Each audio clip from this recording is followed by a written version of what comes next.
Provinsi Daerah Istimewa Yogyakarta fraksi Golkar kepareng pasrah satunggaling kekayono digunkan katur pun dalang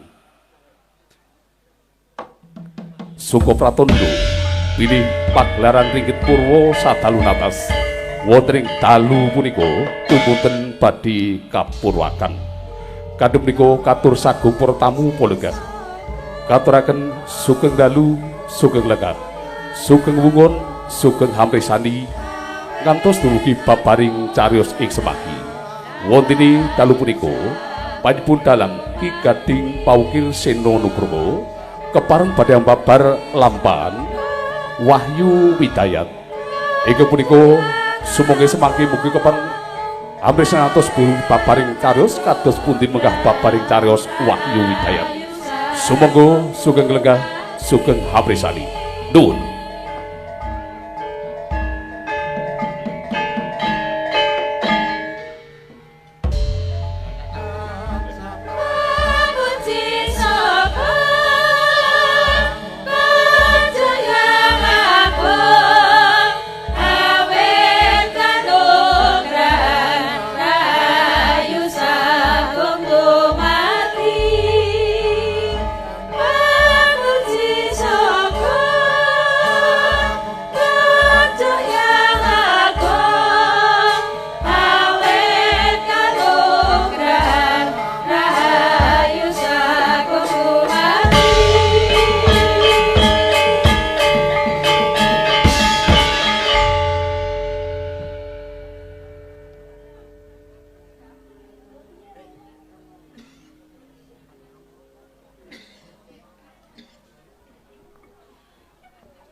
Karipta dening pujangga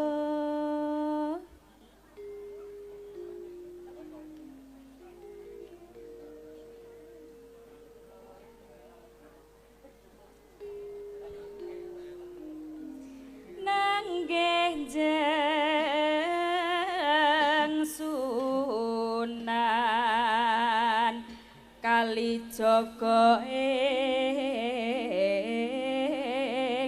uni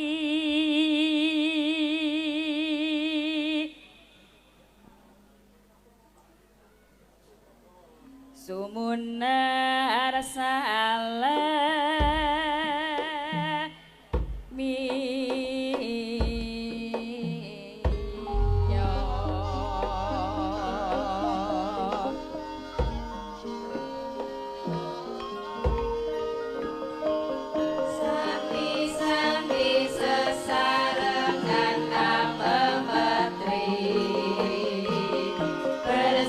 Dusun mugi-mugi ya basuki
Ilaing awe gina mastu pura masidham. Awe gina mastu silat mringwang jagat karana sirang tondo kawe sisaning bisana. Sono sinauran kula paestu maseles tantun lampahing Buddha jinantur tutur katelo tulut-tulat mireng abden paradya. Winarsita ngupama parameneskara karna giya tuming jaman purwa. Wini suda trengkang dinamadama pinardi tameng lalata mangga tekap wasananing Gupita tanuwun renggeng pralambang matumpa-tumpa marma panggung sang murahing kota. Anenggih pundhita ingkang kaekuati dasa purwa eka marang sawiji adil nuwih dasa 10 purwa marang wiwitan. Senadyan kathah titahing ingkang sinangga ing pratiwi wiraswaning akasa kinapiting samudra rajak samyanggana raras nanging datan kadya ingkang ginupiting dalu samangke yekti ingkang sinebat gumlaring kesatriyan Madukara. Sakti kesatriyan Madukara peranganing negari Ngamarta ingkang duk rumuhun den lenggahe Jim Dananjaya. Nalikane para Pandhawa babat Wanamarta satemah Prabu Jim Yudhistira teluk mring Pandhawa. Apantes to kinarya pambukaning kandha saratri manggawit ngubaya negari 100 tanantuk kalih nadyan 1000 tan jangkep sadosa. Sakti kesatriyan Madukara Watara Triyujana jembaring wewengkon. Winatesan kesatriyan sawut jajar mewah bumi Ratawu.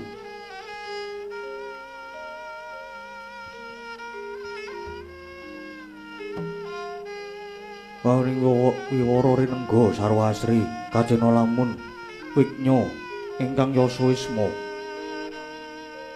Puraya Madukara winangun joglo pinayu sirap galing kestuba saka Guru Reksa Jatawasesa den ukir lunging gadung rumambat manghayat minggah.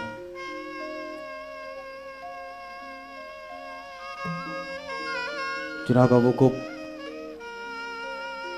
Salaka menurut pinetha Sekar Trate kang nedeng megar Upageng sela kumalasa pinatikake wangun gambar peksi jiwa-jiwa. Drapa jetubinan Sela Kartika tinalasa Sela Kaca naratas prapteng talundagan Salam Kresna tatanane tinata miring tinunda-dundolir candhi plataran Jembar kirembang oprasen sesekaran nenggih kembang bakung tinunu pinggiring weji. Sekar Trate umambang madyaning blumbang melati menur tuwin mawar jajar-jajar ruting banon. Sekare abyar kadya rinonce-ronce luring pendhape wonten teja wanggawa hanguwung kakunging nawung wilis harbut proba kelawan sura timbang Pratanggapati. Punika sumsasmita lamun ingkang mangasrama wonten ing kasatriyan Madukara yekti satriya traing Witaradya ingkang kinajis agung adasih tuhu mustrikaning titah.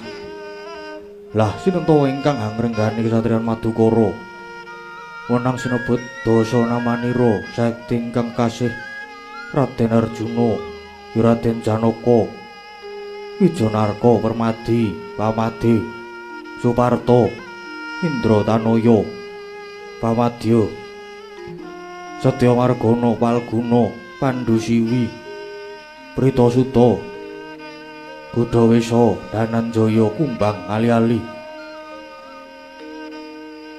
Wibajuh Anugaya Sang Mahabau. Pramila kasih Raden Janaka tuhu satriya ingkang mumpuning saneswara temahonang sinebut toh jalining jagat Pamadya mengkuwerdi panengahing Pandhawa Suparta sakti sinjing Suparta ing Monomarta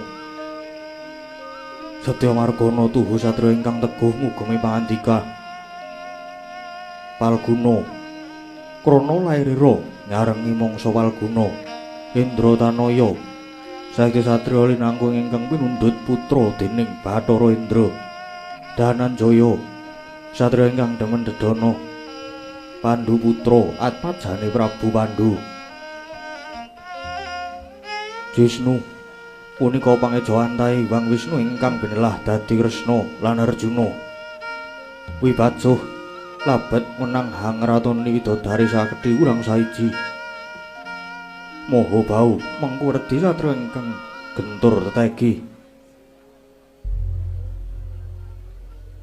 Dasa satriya bagus warnane abang awak banyu goyo tejo dadeke angringin sungsang. Sudibya ing ayudha bangkit manjing ajur Mancala putra Mancala putri tautate sinarayen Jawata narabasing mengsah turta luhur budine utama lelabuhane bebasan agal tan kena dinulu lembut tan kena jumumput rena tetulung kasangsayan datan aurat ngurbanaken sarirane mrih karjaning jagat kaloka kekuwunge kawentar kararjaning kasatriyan Madukara krana kaperbawan katresnaning Sang Arjuna mring sagung kaulane ingkang rinengkuh rinangkul rinipta tataning kaluwangsa sesantine sesanggem ing embat sami samat sinamadan sengkut sampat sawiga angudi misuwuring kasatriyan Madukara.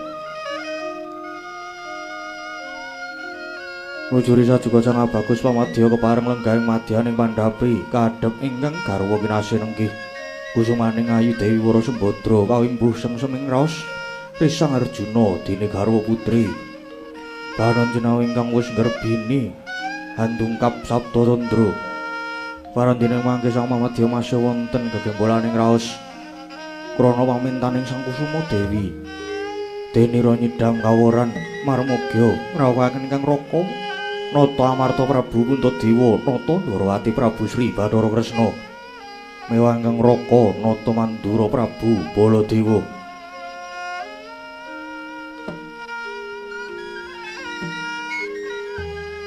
Rewu sing samekta mangkono Sang Bagus kepareng enggalih arsa Rukmendaya dadi mangkono pangodas marang indriya ingkang dereng kawedharing lisan.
Sri Tinon ing wasekan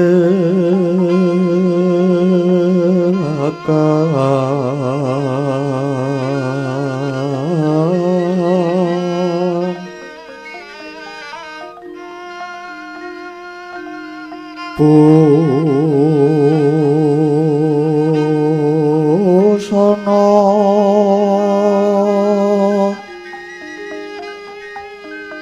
maneka warna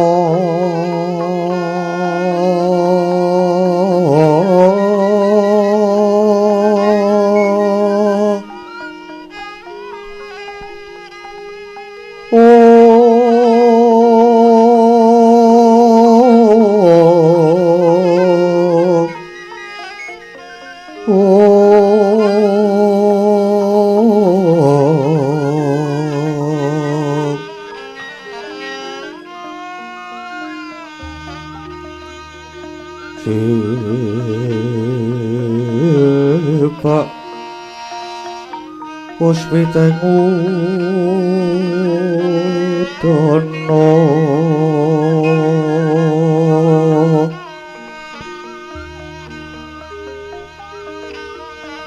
yang banjara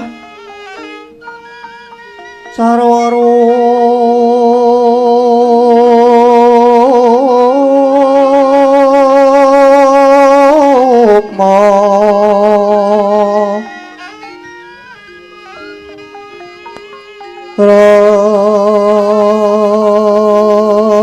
Renggang manik noro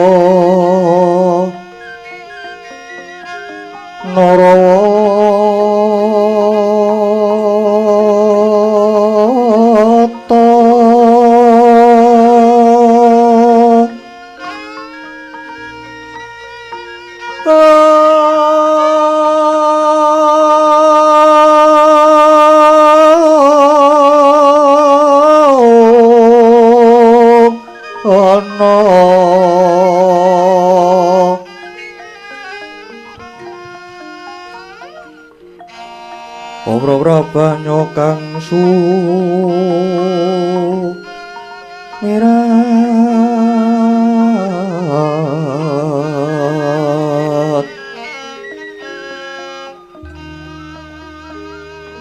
banyaring deca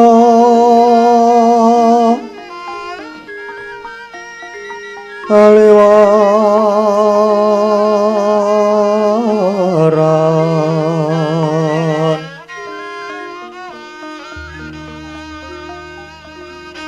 lereki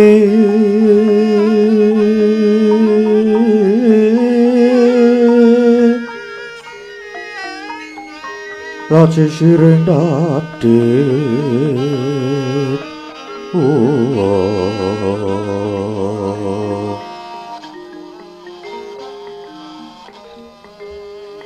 wimpo kakondong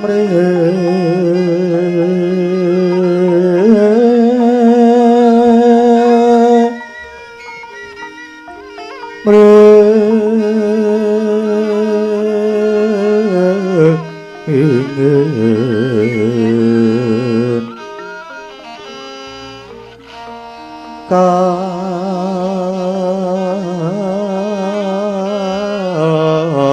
katiuping samirana mandra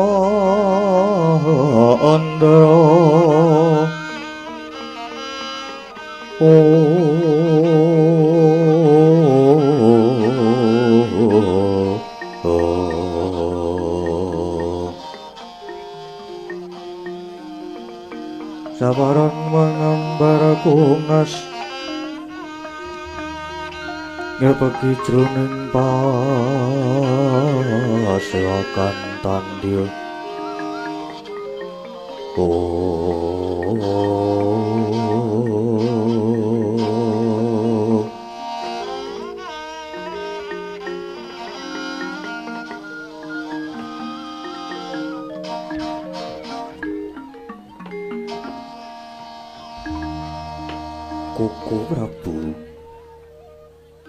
Kuku Prabu Punto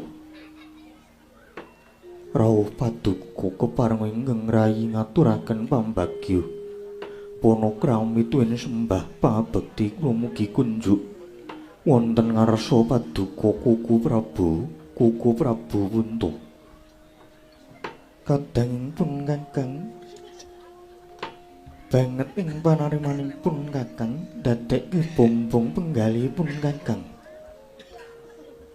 Ora lewat astutinipun Kakang tumanduka marang sira Yai Janaka.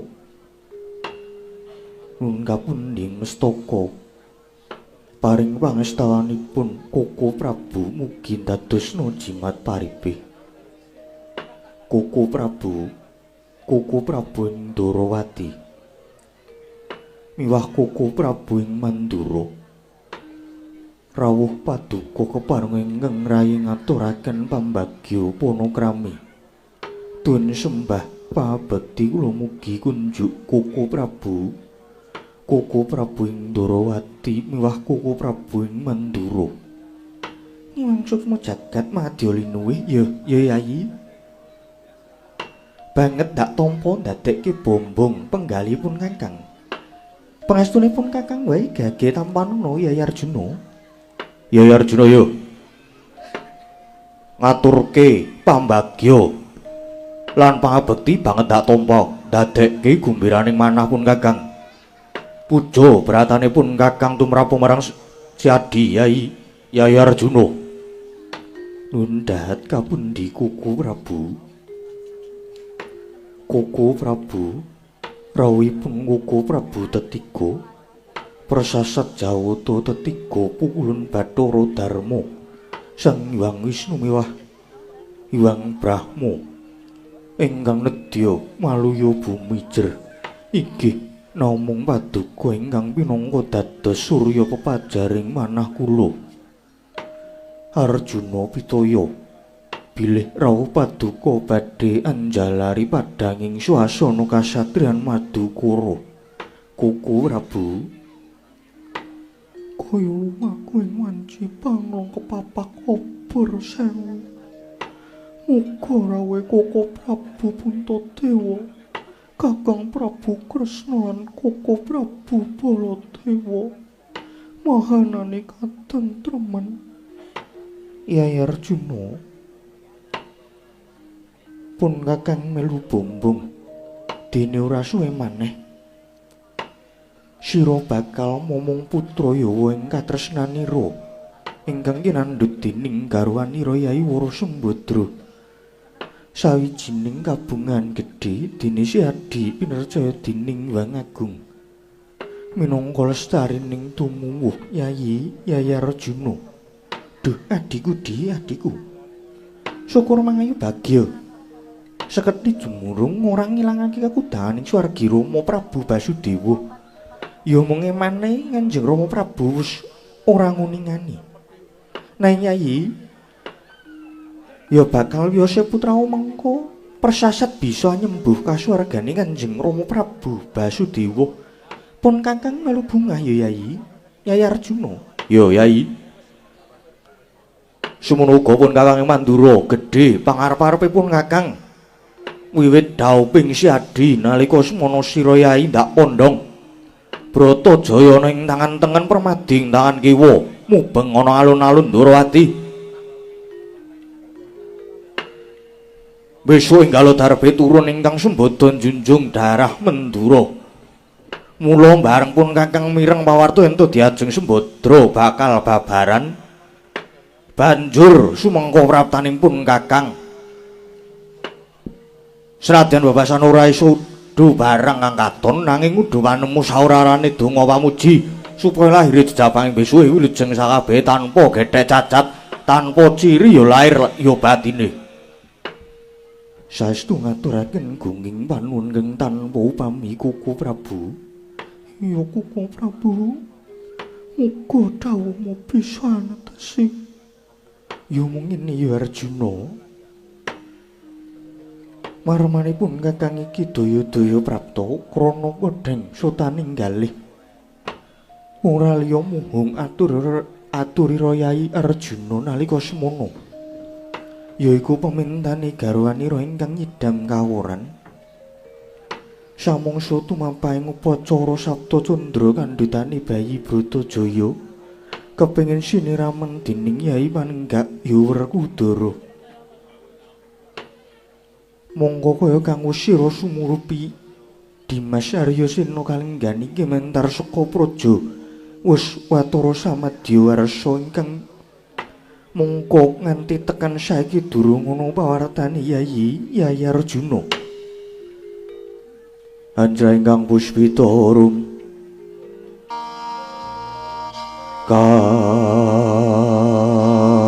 kasiring samira nomre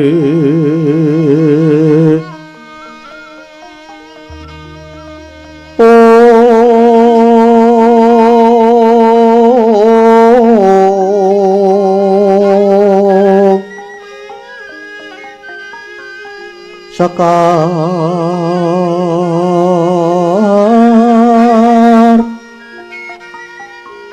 kadung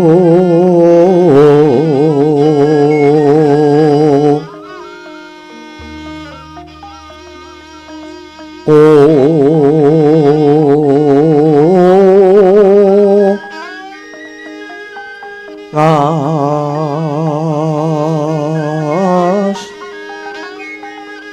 kandanyo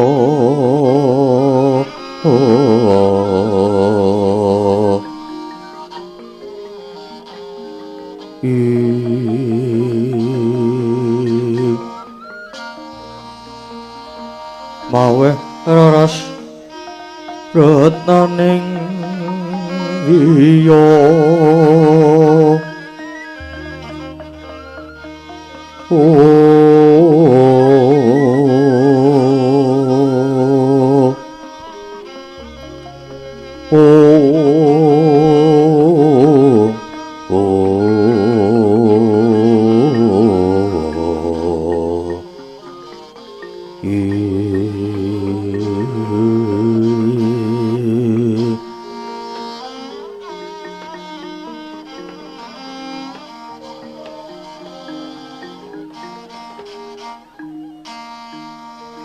Koko Prabu inggih perkawis menika ingkang dadosaken jibeg-bebeg ing manah kula.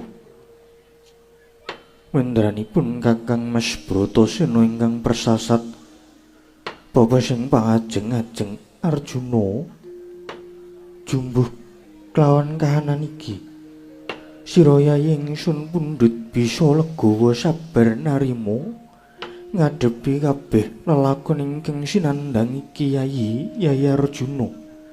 Inggih. Koko Prabu Indrawati. Kula nyuwun dawuh Koko Prabu. Janaka penjaluke Wara Sembadra ingkang mangkono mau. Ayo nganti ngribeti rasamu gedine nuwuhake durga maning dasira Yai, merga saka pengrasanipun Kakang penjaluk kang aneh tumrap kang lagi wewek waja iku tuwuh saka muganing jejabang ingkang kinandhut merga ngene. Yuswane jejabang kang ana nggo garba wis ngancik Sabta Candra mung kena diarani sungsang bawana balik ingkang werdine wis sawega sangkep bakal weruh padang hawa mongko sejatine lamun nganti ana lakon kedadian jejabang lairing umur 7 candra iku kena diarani bayi tuwa ingkang kala mangsane malah banjur dadi tetungguling titha Yai Arjuna. Kalungguran pangandika paduka Koko Prabu mekaten pangajak kula nanging lajeng kados pundi dene Wara Sembadra uga kedah siniramen dening Kakang Mas Bratasena. Koko Prabu Mandura kados pundi iguh partikelipun? Pun Kakang uga madhuk karo Muni Yai Kresna. Yen gerbene jangkep 7 sasi kuwi wis sawega sangkep wis tingkep tegese wis titiran jangkep nanging saka pangrasanipun Kakang Rening nyatane nganti tekan saiki Dimas Werkudara durung timbul praegane nggone nyirame Sembadra disuli wae. Yai Kuntadewa apa Yai Kresna apapun kakang wae. Kuku Prabu sing gedhe pangapuramu. Yen tanggane nyirame aku kudu disuli. Aku ora bisa nglakoni Kuku Prabu. Lho. Sebabe apa lan dasarmu apa Yai? Kakang, sadurunge aku tak matur, nanging aja nganti salahing panumpa. Awit nalika semono aku meminta marang Saimbang Agung kanthi nglakoni semedi jroning alam heneng-heneng mau. Gawang-gawang katon sumunar cahyane Raden Werkudara kaya bisa madangi jagat iki. Ya wiwit dina iku ora ana ingkang tak impi tak idam-idamke. Nggonku ngandhut pitung sasi iki kejaba mung siniraman dening Raden Bratasena. Jagat Dewa Bathara. Yen ngono, apa bener yen to murcane Dimas Bratasena iki ana sambung rapete karo sasmitane Hyang Agung kang tinampa Sembadra Janaka? Apa si Adi wis budidaya? Apa sih Adius Budidaya Mendransena? Kuku Prabu. Estunipun kula sampun utusan Kakang Semar supados ngupadi jengkaripun Kakang Mas Bratasena. Nanging ngantos singga wekdal mangke dereng wonten pawartosipun. Krana Kakang Semar malah ugi dereng wangsul Kuku Prabu. Senadyan pun punta ugi sampun tepung gelang anggen kula nyebar wadya angluru pernahipun parendene cabar tanpa karya Kuku Prabu. Wah lah dalah Yai Kresna piye iki? Monggo umpama perkara iki yen nganti Yai Sena ora enggal kundur, banjur kepiye lelakone adimu sakloro niki? Kuku Prabu. Yai Bratasena menika satriyaning negari ingkang kedah gadah jejibahan ingkang awrat inggih menika rumeksa rahayining nusa bangsa lan negeri. Minggahipun dhateng katentremaning bawana mangertining satriya ingkang tansah ngadepi dhateng owah gingsining kawontenan saged sembada menawi tansah ngulir budi angudi undhaking seserepan anggayuh wuwuhing kawruh lelampahanipun Dimas Bratasena ingkang kawuri kula kinten menika ugi saged kinarya ancer-ancer.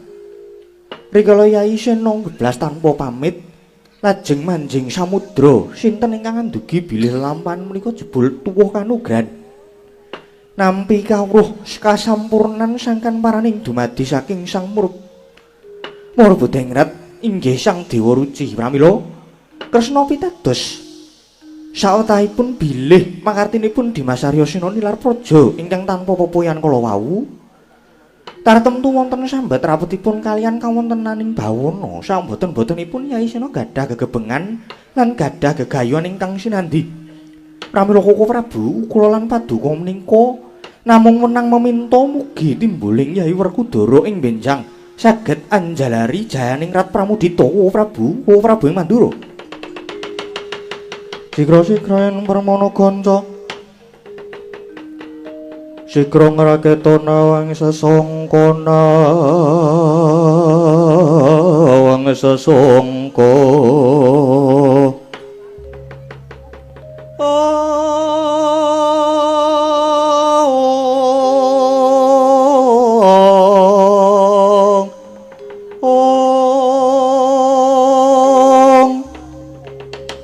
Kaya lenggahing Sri Nalendra ambek marwa sing sang katriku mulung mangrempak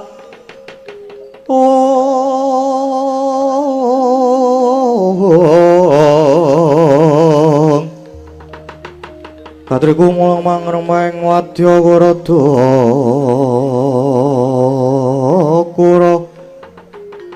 kura reka kiri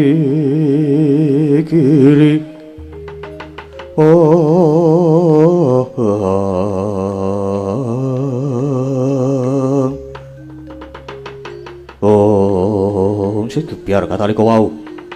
Kadha-kadha pangandikanipun ingkang raka tetiga nata ing Amarta nata ing Ndwarawati mewah nata ing Mandura. Akarya jaring penggalih Sang Pamadya Raden Arjuna nanging caritraning mriku anglenggahe kanyut minangka wardu kanyut wong angganten wardu wong kecoh. Nginong durung abang ida dereng manjing pertala kasaru geger pasih Banjawi.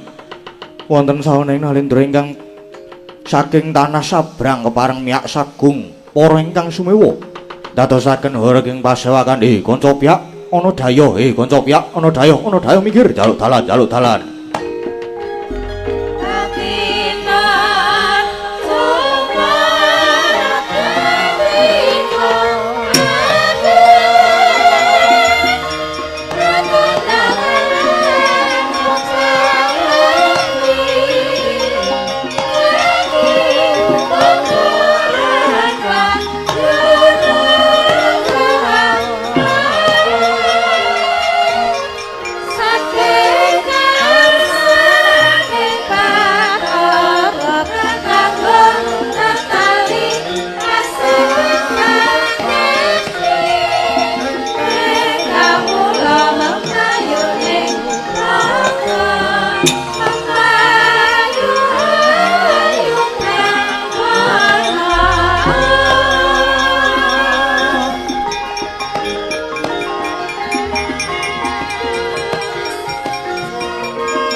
Waduh.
Senowati jagat kinari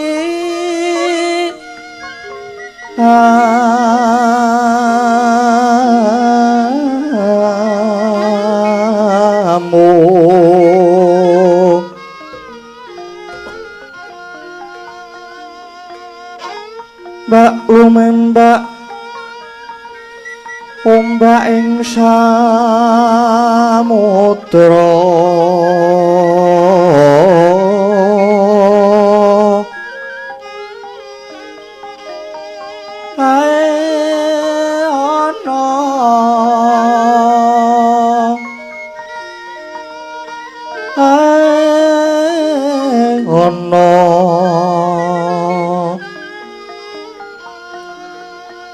Palilumo tambah kanggang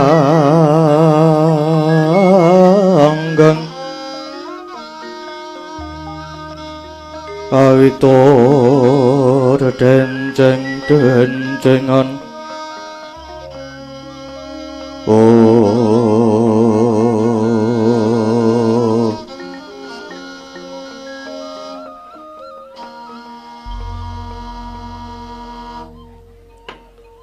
manggirumin kisana ingkang nembe rawuh sadèrèng lan sak sampunipun keparenga kula ngaturaken pambagya punungkrami sami manggih karaharjan kisana